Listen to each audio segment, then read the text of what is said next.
called me and she said, "Nancy, come quick. Alex has hurt herself." And what I didn't know was she was already dead.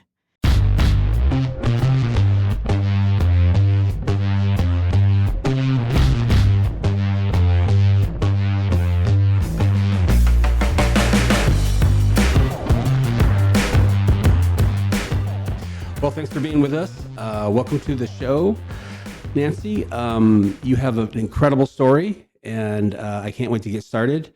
It's probably the heaviest concept I've ever dealt with. I read your blog, and it was so I can't read it without sobbing a little bit. So, welcome to the podcast. Thank you so much. It's an honor to be with you. Really great to have you. So, I want you to tell me, before we get started into the heavy stuff, I want you to tell me a little bit about yourself. Well, I am a believer, follower of Jesus, and we go to Kingdom Church. I love Kingdom in Gilbert, Arizona. It's such a great community and family. I'm a wife. James and I have been married almost 35 years, and we have two daughters that are, our oldest is 33, and our youngest would have been 31, and she's who we're going to talk about today. I'm a graphic artist. I do podcast marketing.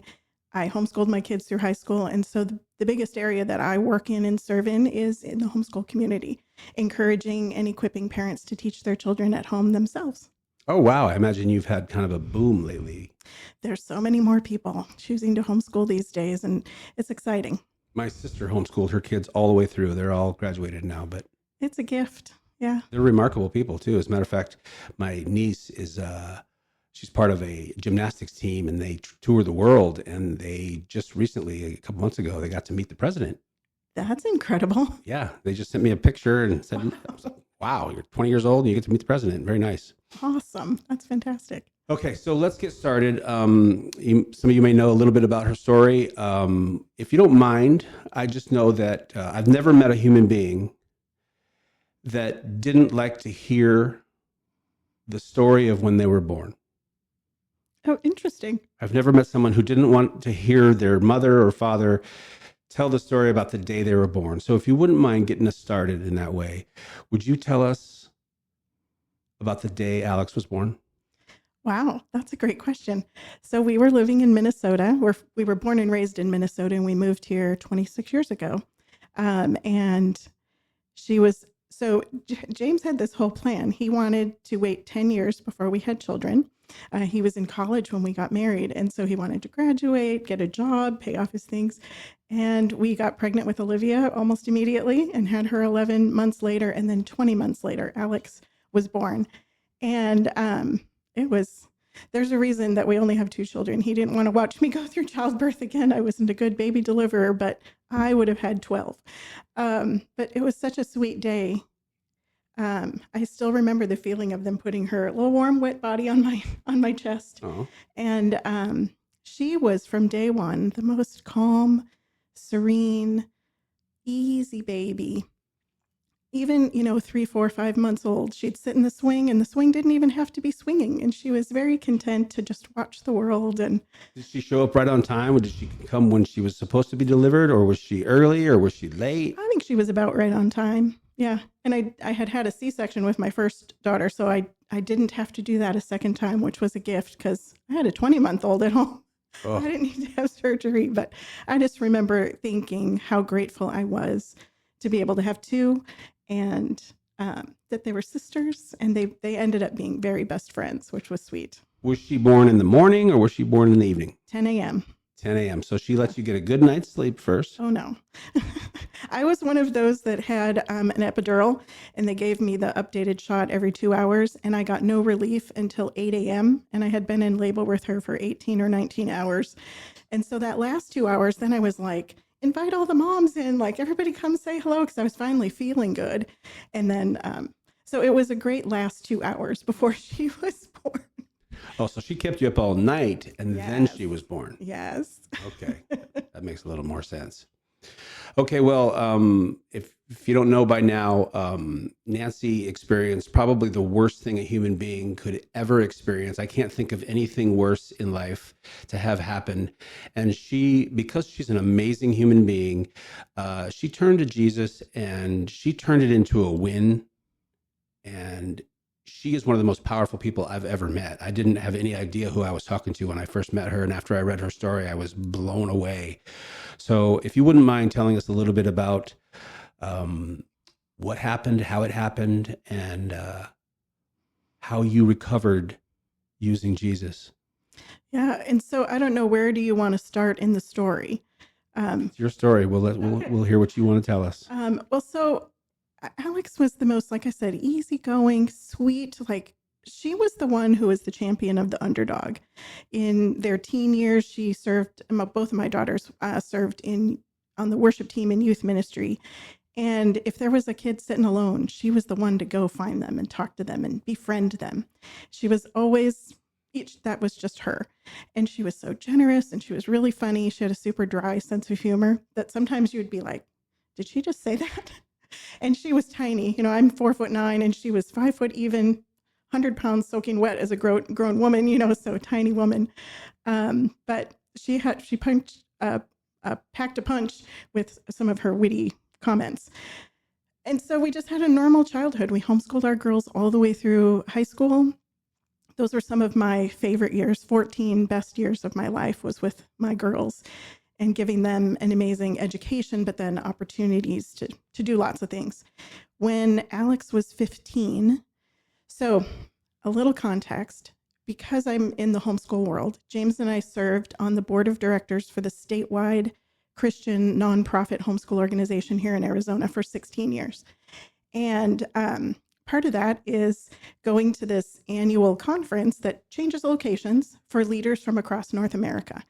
The joy is I get to run this conference now. We started going in 2005. So we had arrived, James and I flew. My mom was living with us at the time. The girls were 15 and 17. And we had just arrived in Buffalo, New York for this conference. And I get off the plane. I'm waiting at luggage, the carousel, to pick up the bags. And James went to get our rental car. And there was a message, a voicemail. And so I answered it, or listened to it. And it was our pastor. And our daughter, Alex, was good friends with his son. And she had posted on Facebook that she was just going to go into the swimming pool, and that was going to be the end of her life. And I don't know what was going on. We didn't really have any indication that she was dealing with depression, anxiety, these kind of things. And so, we're in Buffalo, New York, across the entire country, trying to figure out how we can get home. So in the meantime, we couldn't get out till the next morning. The board of directors that we were traveling with stopped and prayed with us and helped us, get flights and all that. Our youth pastor at the church picked up Alex, so my mom didn't have to be left, to try to manage this. So you had someone go over there right away. Yeah. Okay. So they went and picked her up. How old was she at this point? 15. She was 15. Okay. So this is kind of the first indication that something is wrong, because she is like the easiest, happiest, go luckiest person, and just so passionate about life. And she was a horseback rider, so because we homeschooled, she could spend her days at the barn. It took 2 hours to get schoolwork done, and then she just was with the horses, and happy girl. So we rush home. We, because James had taken the week off of work, he decided, let's go to San Diego. Let's just go to the beach, get some tickets to SeaWorld, have a little family time to decompress, to connect as a family. And then we got into family counseling. When you got home and you talked to her, what kind of things did she say to you? It was just, she wasn't really talking. She would stuff her pain and not want to talk about it. So, which is why we got into counseling pretty quickly. Did you shake your finger at her and say, don't ever scare me to death? No, it was love. You took her seriously. Love. Yeah. Oh, absolutely. Yeah. And so we had this beautiful week together. We did family counseling, and then things seemed better. And we just didn't see any signs. And we were looking, we wanted to make sure she was okay. And we talked to her regularly, like, how are you doing? How are you feeling? And we realized there was several things that had happened that were like a grief to her. She lost a favorite youth pastor prior to this. And there was just a bunch of things that made her feel hopeless. And we didn't know. And so we were able to address some of those things. So then life goes on. We're homeschooling.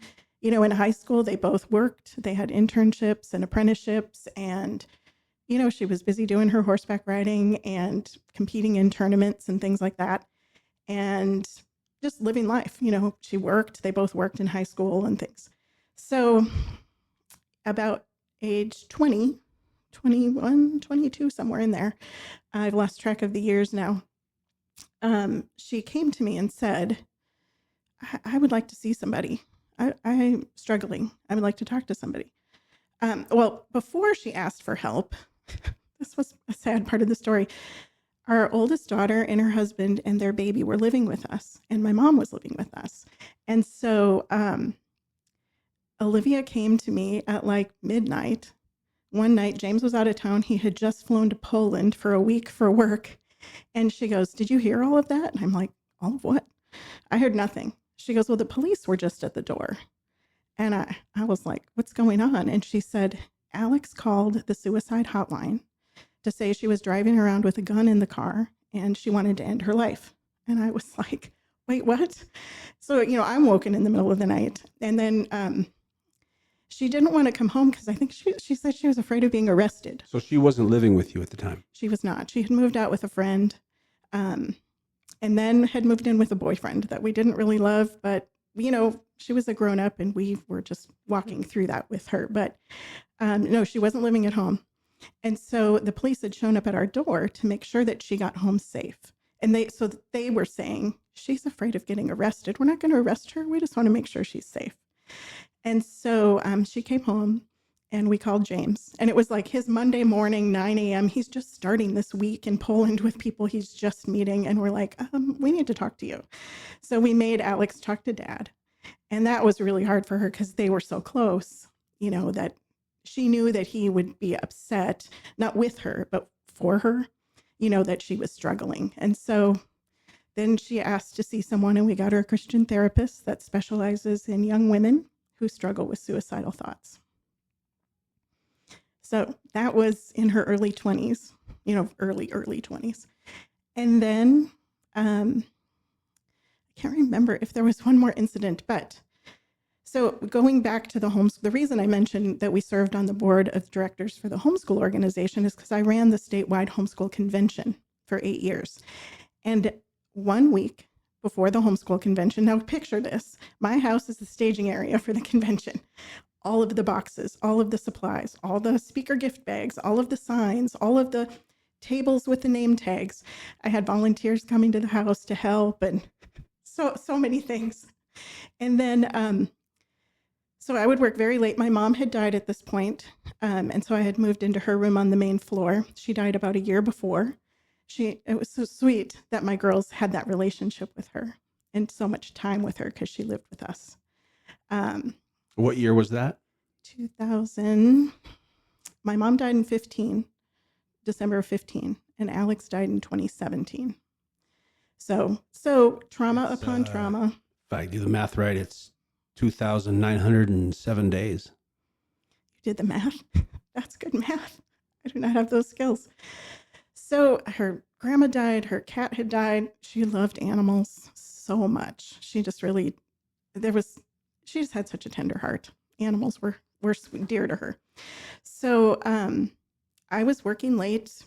Olivia and, Blake and our grandson had moved out at this point, and it was just me at home. And James had flown to Connecticut for a work trip. He travels a lot, or he did travel a lot. And so about 10:30, she came downstairs and said, "Mom, I'm going to go to my friend's house." And I was like, "Oh, don't go out," because she had to work at 6 a.m. Now, kind of what had happened was she had broken up with this young man who she had been living with, and she came home. So that was a devastating, they were going through a lot. Her emotions were all over the place. When she came home, she was not herself. You could see she was depressed. She wasn't she'd go to work. She was at work at 6 a.m., but she wasn't showering. She wasn't putting makeup on. She wasn't dressing up like she had for work. Her clothes were all over the floor. She was the neatest kid. Everything was put away. And we could just see, I could see this is There was a not good. change. Yeah. When she came home, it was bad. It was really bad. And I just loved on her. And so when she came to my office door and said, I'm going to go out, I'm like, I will quit working for the night. Let's order food. Let's watch a movie. Let's hang out. Like, I'll talk with you. Like, what? Just stay home. And she's like, no, I'm feeling anxious. I'm feeling a little antsy. I'm just going to go. And I said, okay.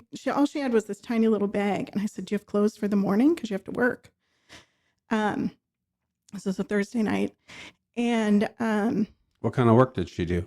she worked for a home health company in customer service, just a phone job, scheduling the people to go help the elderly and people stuck at home, have nursing care and things like that. And then she was at the barn quite a bit too. She worked as a groom for a while and things like that.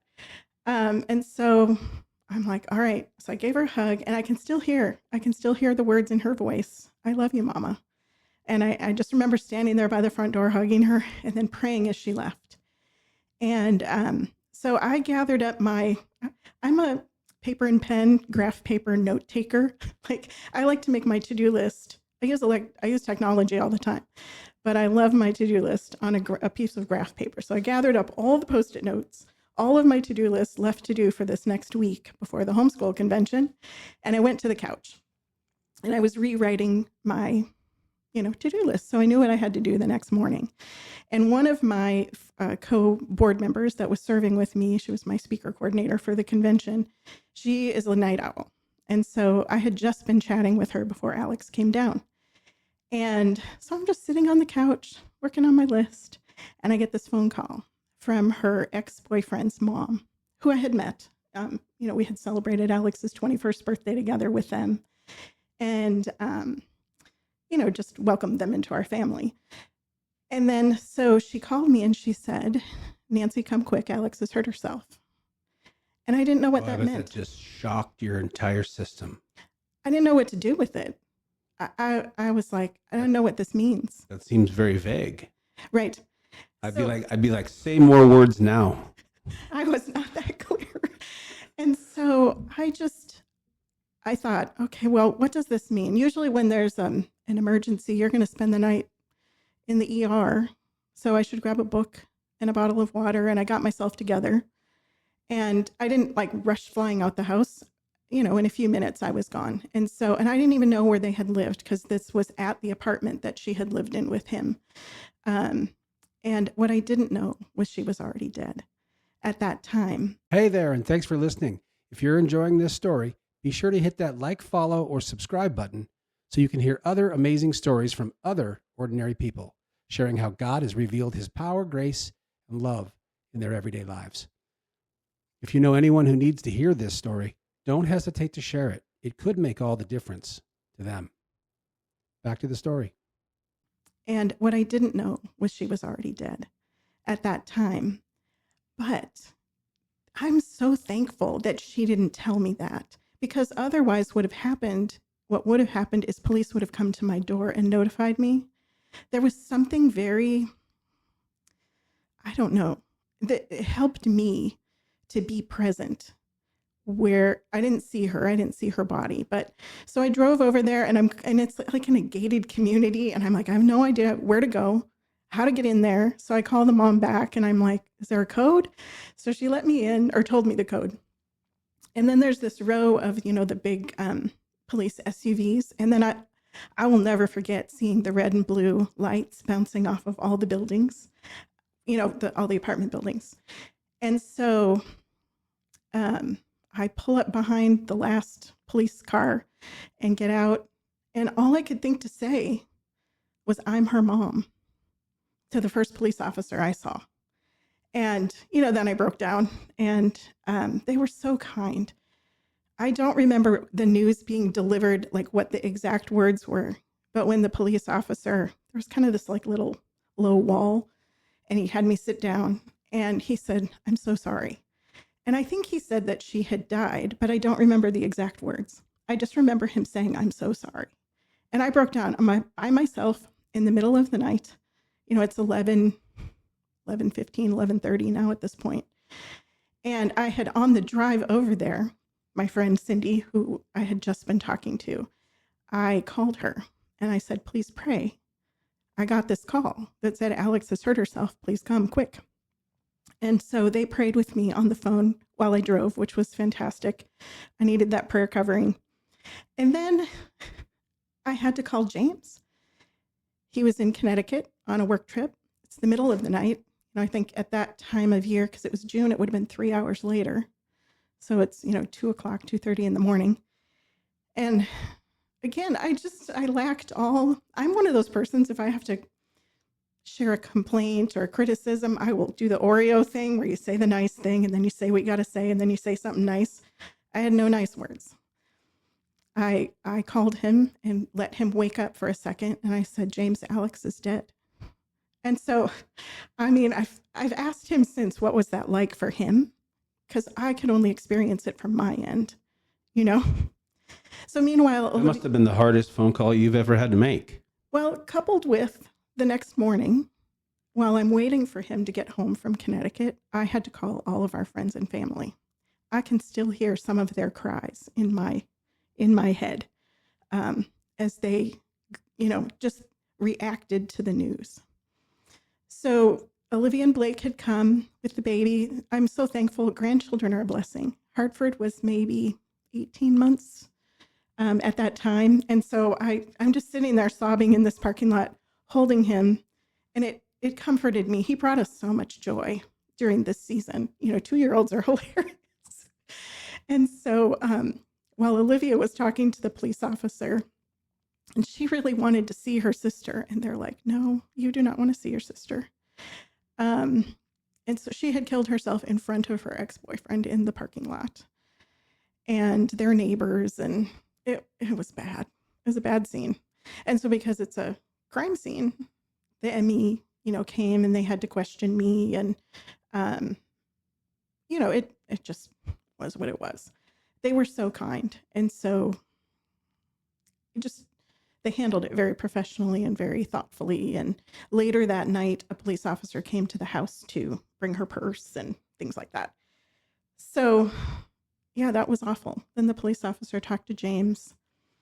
And then I had to talk to the ME. So I'm not even speaking to my husband at this point. He's trying to scramble and get together a flight to get home.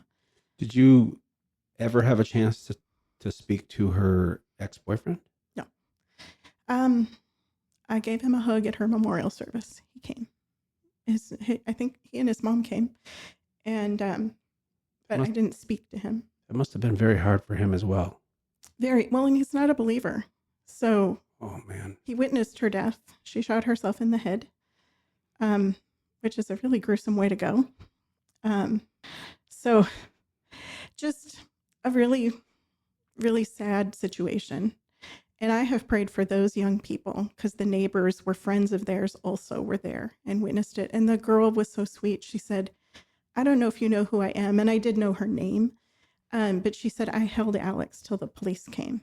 And none of them know Jesus. And I thought, I need to pray for these kids. They're young adults, mid-20s, but still so heartbreaking to me. And occasionally, like one friend showed up at the house. I'm struggling. And I'm like, I'm not a counselor, but I will pray with you. The devil thought he won that day, didn't he? Oh, he did, but he didn't. So that's the victory story, which we'll talk about. But that's our whole, it was the worst thing I can ever imagine. I don't think I can even think of something more horrible to happen. You are so amazingly strong. Well, it's our faith in the Lord. So about a week after Alex died, I told James, and it sounded ridiculous because I actually was smiling and I laughed when I said it. I said, this is going to sound crazy, but it's exciting to know that God is exactly who we've always known him to be in the worst moment of our life. So now it's 8 years later. I can talk about it. Sometimes I get a little teary, but not often. But those first days, my skin was raw from crying. My eyes were nearly swollen shut. There were days that I could hardly breathe. It felt like, I've written about this on my blog, shards of glass around my heart, or if I just inhaled slightly. It was so raw and so painful. The loss of our daughter, the traumatic, tragic loss of our daughter. That makes a lot of sense to me. Yeah, it was. So when people see me now, or even shortly after, so many people said, "You're grieving in such a healthy way." I'm like, I don't know any other way but to turn to the Lord Mm. and to trust in his goodness. Like, he didn't make this happen. He didn't take our daughter by suicide. He didn't give her depression and anxiety. He's not a cruel father. But he walked with her. We were standing in faith for her deliverance. She could have died at 15, but she had another 7, 8 years before, and it was an irrational moment of despair. Because I'll tell you this, David, she was planning for life. She had bought a horse. This was her second horse. It was a weanling, a buckskin that she named Lannister. And she was in the process of hiring a trainer. She had friends she was planning a vacation with. Like, she was planning for life. She was seeing her therapist. She would talk about, I got some new tools today that are going to help me. So she was really doing the work. So it was just a moment of time that captured her. Yeah. And one mistake she couldn't take back. Couldn't be taken back. Yeah. That's definitely the devil's work. It is. So to go back to what you just said, he may have won in an instant, because if I had a vote, she'd still be here. But she was a believer. She loved Jesus. I will see her again. So the devil doesn't get to keep winning. He doesn't. And I think in me, first of all, I decided we are not going to be ashamed. We're not going to hide this, because there's a stigma with mental health issues. There's a stigma with suicide. I mean, I've had people say, well, you don't know she's in heaven. I'm like, you know what? I have to trust my good God that she knew Jesus, and it's not an unforgivable sin. You wouldn't blame someone for dying of cancer or a heart attack. So it was a health issue that she was working on. But in me, I was in that moment, I went, the enemy is not going to steal anything else from me. I refuse to live in strife with people. I refuse to let him steal my peace or my joy. And God gave us a gift, because the homeschool convention was happening the next week. So I could have stayed home. So this experience made you stronger. Yes, I pressed into God in a way that I didn't know I could. I had never experienced this utter dependence on him. A lot of times events like this put an amazing strain on a family. Yeah. How did it affect your family? It drew us closer. James and I had, we've been married almost 35 years. The first 16, 17 years were not easy.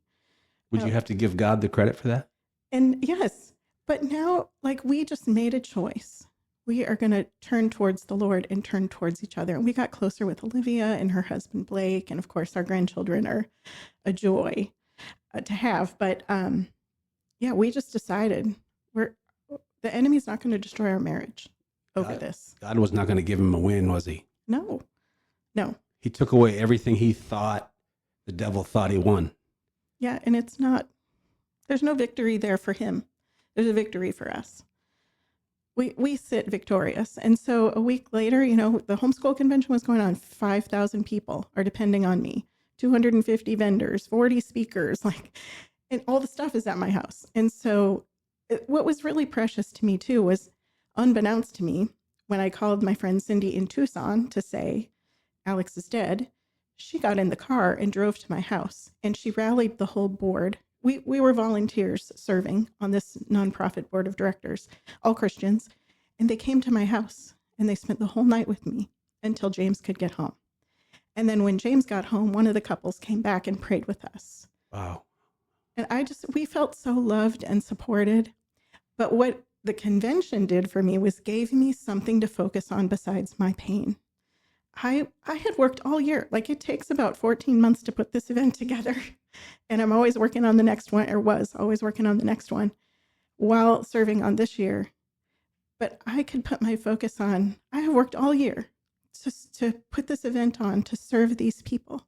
And I'm going to serve them with excellence. And it was emotional, and it was hard, because a lot of people know our family from the homeschool community and would, give us hugs. And sometimes that was emotional. But we felt so loved and so cared for. And I know that was the Lord. That's part of being part of the body of Christ. What a beautiful thing. It's very rare that people are able to lean into God when tragedies like that happen. I can't think of a larger tragedy than that, especially when it's one of your children. A lot of people today, I mean, most people today, I would say, have been in some way affected by a loved one's or a friend's suicide. And Yeah. there's a lot of chatter about whether people who commit suicide go to heaven or not. And I'll tell you right now, if you know a veteran or you know someone who has decided to make that mistake, Jesus loves them more than you do. Yeah. And he'll treat them fairly. Well, and I don't know that it's always a choice. That was something that several people said to us. Well, she chose suicide. And I'm like, she was fighting against it. It was an irrational moment of despair. I can see that. And she took an irrational action in that irrational moment. And no, she was fighting against those thoughts. But I don't think she went out that night. I mean, maybe she did. I don't know. But I feel like it was despair that led her there. In the heat of the moment, talking to her ex-boyfriend, having a problem. Yep.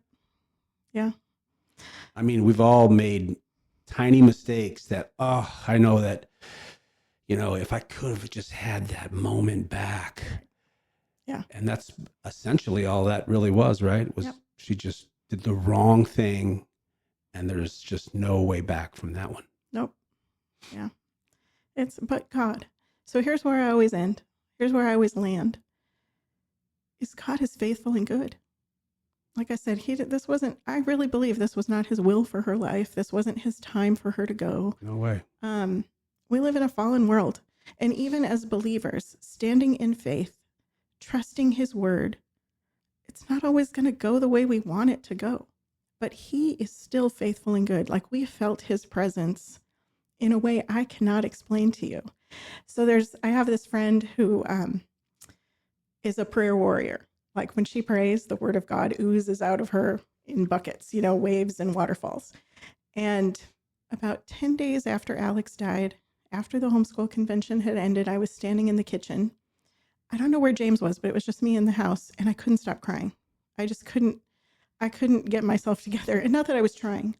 We never denied the pain of what happened. We didn't bury the grief. We didn't pretend it didn't happen. We grieved. But I refused to live in despair.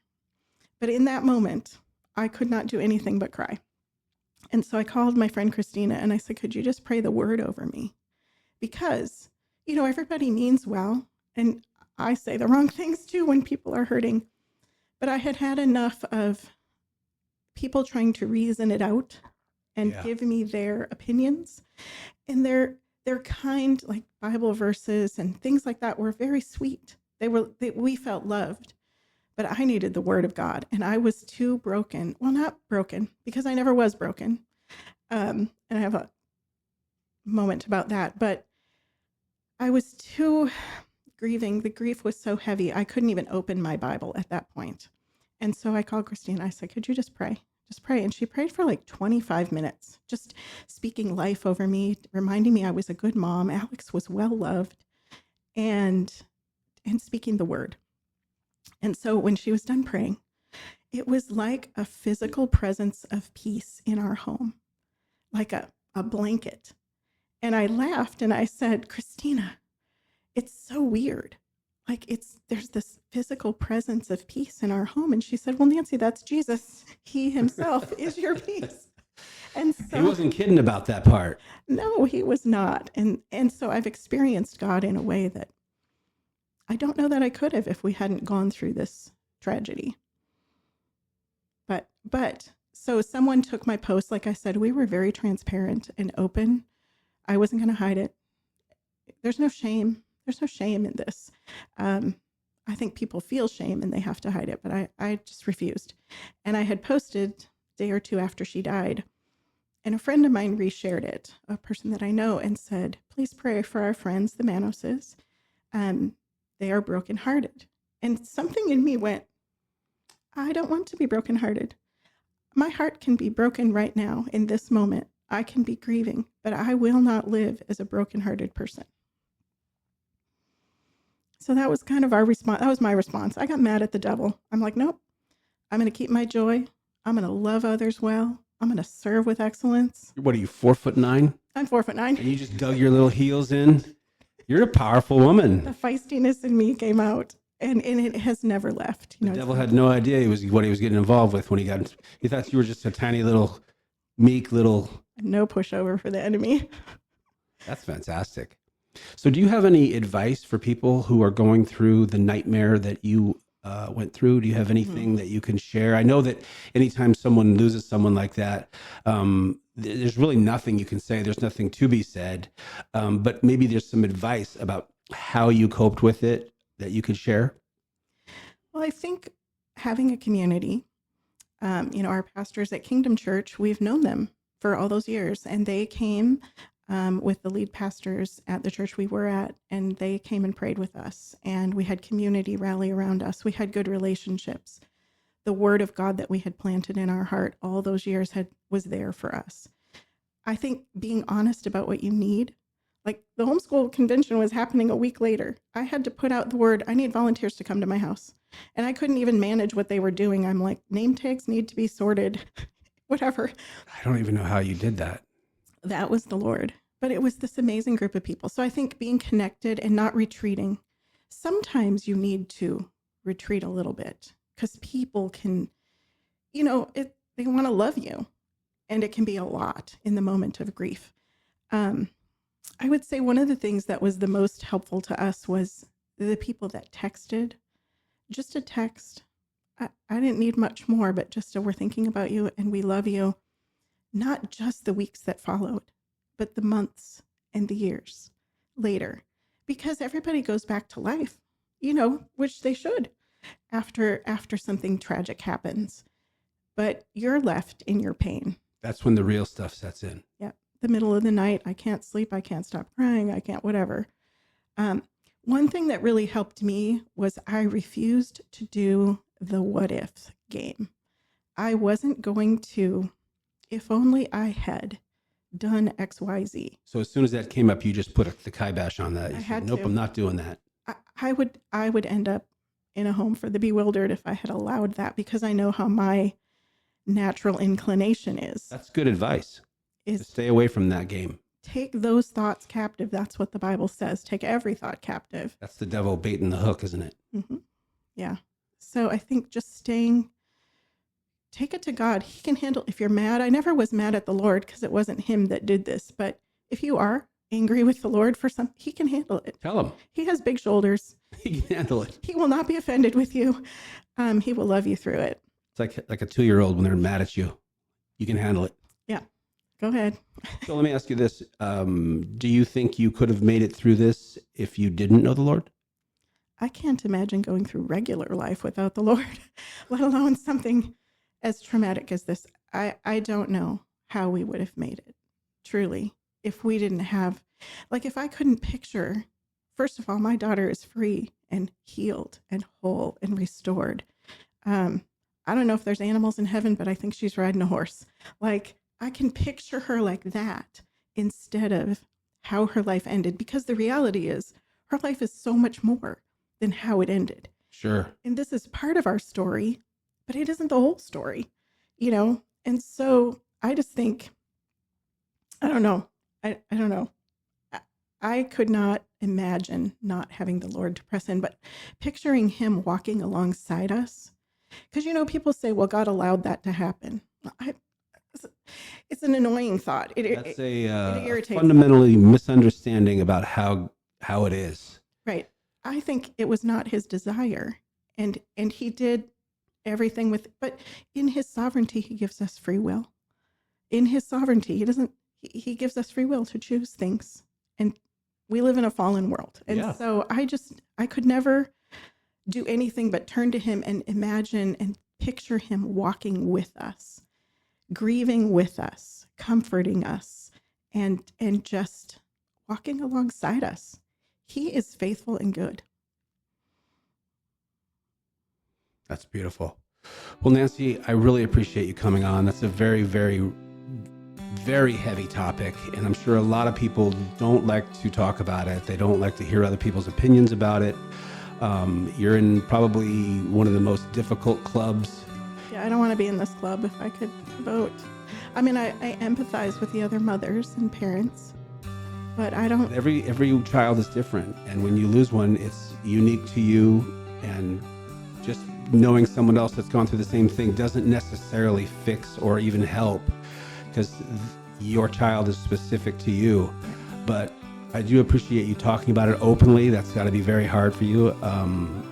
Although it's been 2,907 days, I'm sure that you still wrestle with it periodically, and I imagine that just turns you right towards Jesus. It does.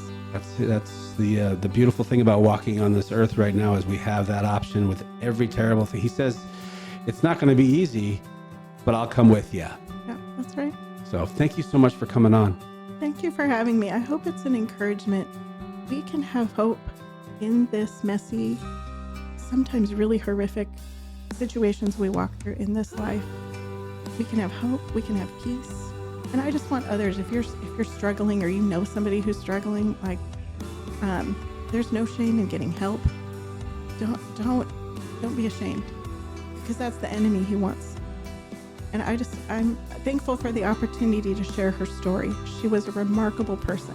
So like when her birthday comes up, when the anniversary of her death comes up, I could be sad that she is gone. But instead, I choose to remember the amazing person she was and to honor her life. Because I could lose a day to grief. Nothing wrong with grieving. But I could lose a day 8 years later, or I could choose to celebrate who she was. And that's how we've chosen to walk this out. So thanks for inviting me. I hope this is encouraging. Well, God bless you.